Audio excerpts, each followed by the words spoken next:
Hi guys and welcome back on GSM-ABC YouTube channel. In this tutorial I will show you how to enter and exit from safe mode on Samsung Galaxy A15, and the method is the same also for A10, 20, 30, 40 and 17. So let's do it.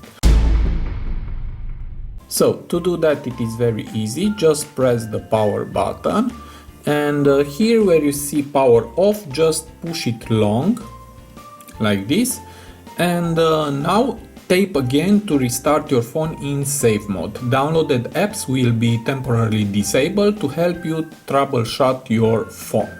Just hit here, wait a few seconds until your phone will restart.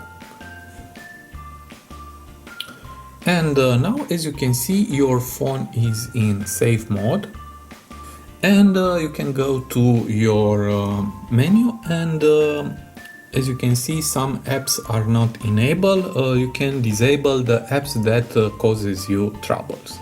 Now to exit from safe mode, just push the power button and hit restart, and after that your phone will be off from safe mode.